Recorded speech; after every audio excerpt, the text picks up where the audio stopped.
Baik, terima kasih Anda masih bersama kami dalam program UNS Menyapa. Dan tema kali ini adalah SBMPTN atau Seleksi Bersama Masuk Perguruan Tinggi Negeri.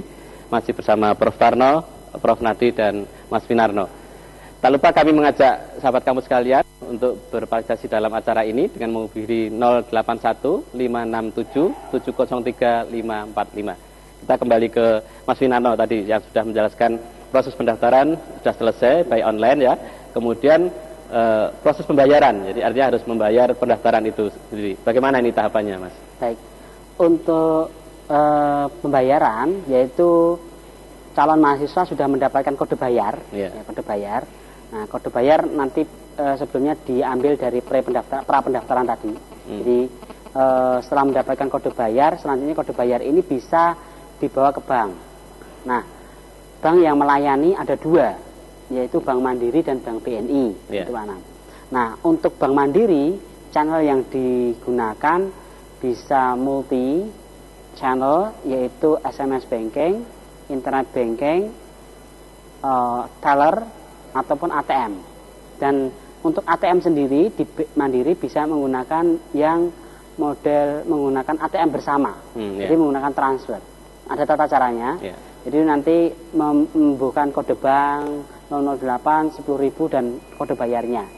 Nah, untuk yang Bank BNI sementara nanti melalui teller saja. Seperti itu, Pak Ana. Belum bisa lewat ATM kalau BNI? Belum bisa. Informasi terakhir belum bisa. Namun nanti semoga ada update, Pak Anam. Semoga nanti ada update sehingga untuk ATM semoga BNI bisa ketika tanggal 9. Semoga begitu. Nah, setelah nanti calon mahasiswa itu membayar, selanjutnya mengakses internet lagi, mengakses di laman pendaftaran sbmptn.or.id nanti untuk melengkapi biodata, mengisi program studi dan mencetak kartu. Seperti itu. Jadi sampai mencetak kartu ya, finish sudah selesai. Artinya tanda pendaftaran sudah selesai sampai mencetak kartu. Jadi langkah kalau saya simpulkan pendaftaran itu pada pendaftaran awal itu memasukkan nama lengkap sesuai dengan ijazah, kemudian tanggal lahir, nanti kemudian mendapatkan kode bayar dibawa ke bank, selanjutnya setelah dibayarkan nanti ke internet lagi. Seperti itu. Nanti pengisian formulir kedua mengisi nama lagi, tapi nama yang 20 digit. Jadi nama diisi 2 kali. Maksimal 20 atau harus yang 20? Pertama kali, nama yang pertama ketika kode bayar itu namanya harus sesuai dengan ijazah. Misalkan digitnya 40 ya sesuai 40 digit itu. Tapi ketika nanti setelah dari bank online lagi nanti disuruh mengisi nama yang kedua. Nama yang kedua ini adalah nama yang nanti sesuai dengan LJU. Di LJU kami sediakan space 20 digit. Jadi nama yang dientrikan kedua ini harus 20 digit. Maksimal ya? Maksimal kurang boleh? Kurang boleh. Boleh, Pak. Karena namanya Prof. Tarno mau ditambah ya, Pak? Nanti kan bingung nanti. Baik, kita kembali ke Prof. Tarno. Prof, ini untuk calon mahasiswa, kalau pada tahapan berikutnya tadi yang Prof. Tarno sampaikan ada 3 jalur, yang SNMPTN itu prestasi siswa itu kan ada poinnya ya. Nah, untuk yang SBMPTN ini bagaimana, Prof? Apa juga ada poinnya? Menurut Mas Winardi kok tidak ada upload sertifikat atau piagam gitu? Gimana nih, Prof? Ya, jadi untuk SBMPTN ini memang dasarnya ini semata-mata dari tulis, kecuali yang ada ini ya, ada prakteknya seperti di olahraga dan seni.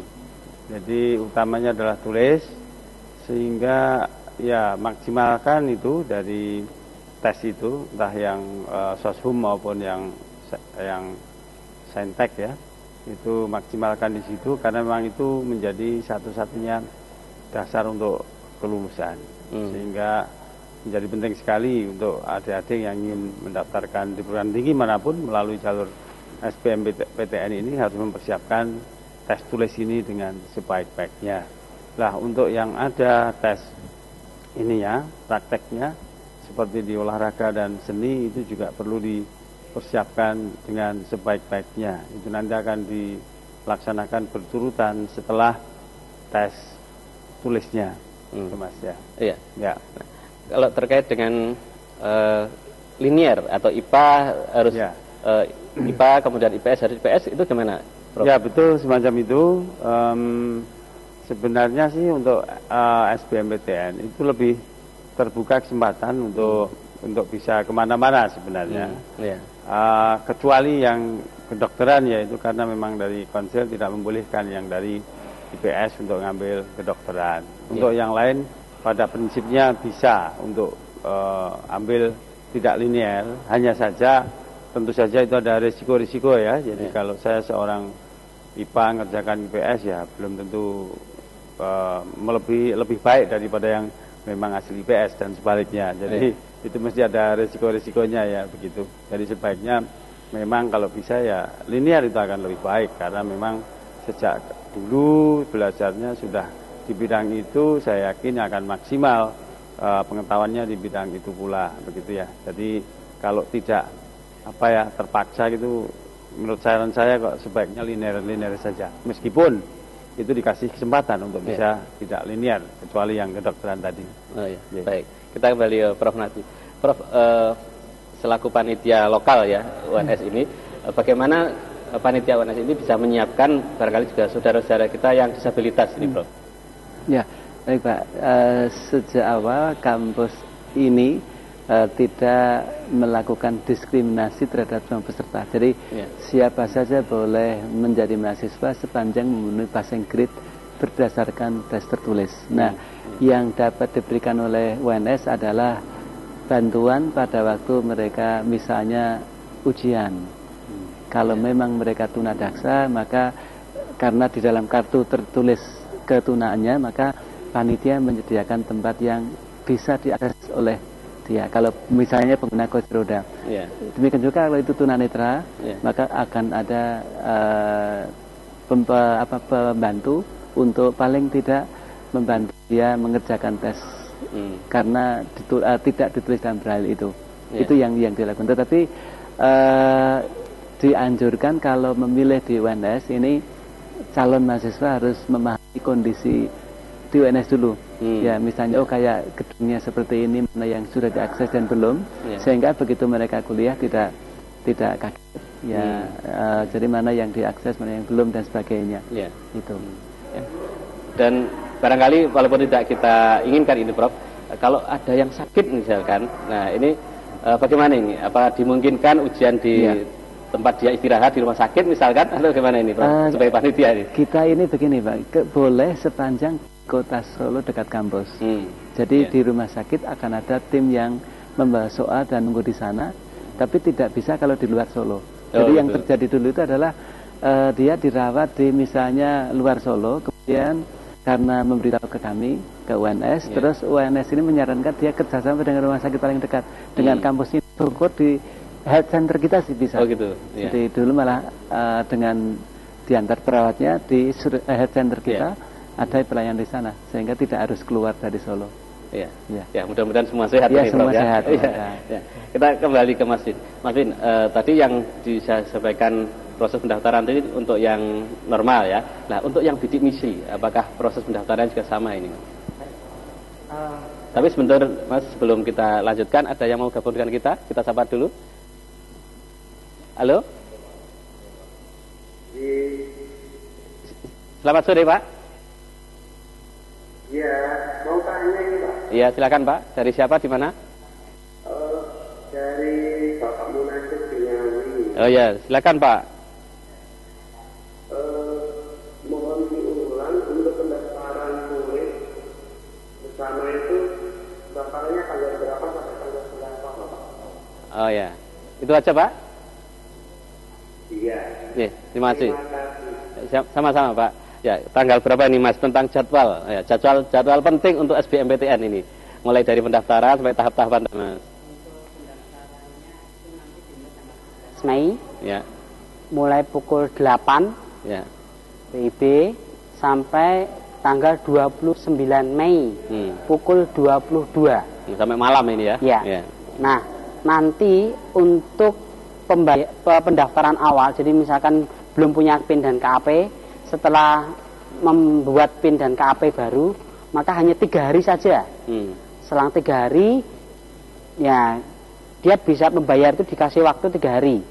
Setelah 3 hari, maka PIN KAP itu tidak berguna lagi. Oh. Jadi PIN KAP itu hanya bisa bertahan 3 hari. Aktif 3 hari ya. Aktif 3 hari, harus segera dibayar ke bank. Ya. Seperti itu. Baru kemudian nanti saat bayar ke bank, nah ketika sudah bayar ke bank, tidak harus langsung ke internet.